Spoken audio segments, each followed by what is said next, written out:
And what strategies can leaders use for effective engagement within their organizations? Okay, so I'll share some thoughts that come to my mind immediately.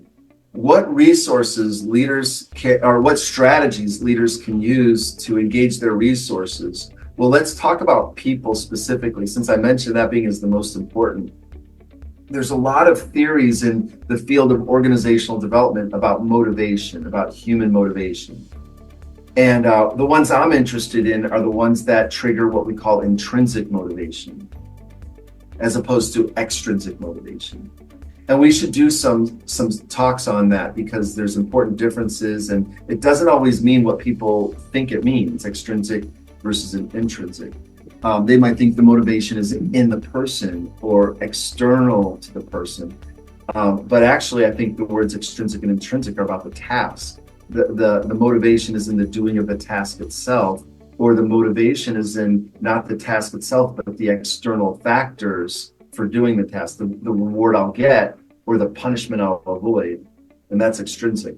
So one of the best theories to emerge on intrinsic motivation over the last few decades, and it's kind of considered, I think, the dominant one now, is called self-determination theory, SDT, self-determination theory. And this theory describes three aspects that trigger intrinsic motivation of people, and I consider them to be three strategies. So the first factor that triggers intrinsic motivation is a person's sense of autonomy, or another way to say it is their sense of choice. And I think of it this way: if, let's say, you have a child and they're cleaning their room on their own, right? That's great. That's intrinsic motivation. But let's say the parent comes in and goes, "You better be cleaning your room." Well, that parent just stripped away the autonomy of the child that was doing something because they wanted to, and now imposed this, thing. Oh, now I have to do it. So one strategy is how do we trigger that intrinsic motivation through autonomy, that sense of autonomy or choice. And one way to do it is to find out, what do people enjoy doing? What are they good at? And then tailoring things there. That would be one strategy. The second thing that self-determination theory points to is a sense of, what do they call it?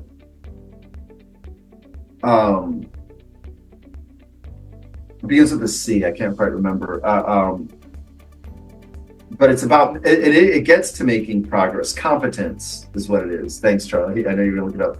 Competence. So what it's saying is that as I feel like I'm growing in my competence, I'm growing in my abilities, I'm going to be more motivated. But if I don't feel like I'm growing at all and I feel like a constant failure, and we all know that feeling, that's very unmotivating. So if we can look for ways to build micro successes for our people and set them up to deliver wins and victories, that's a way to trigger their intrinsic motivation through growing their competence. They're getting better at something, and playing to their strengths their talents is a way that you can do that more as well. Okay, the third one is, they call it relatedness.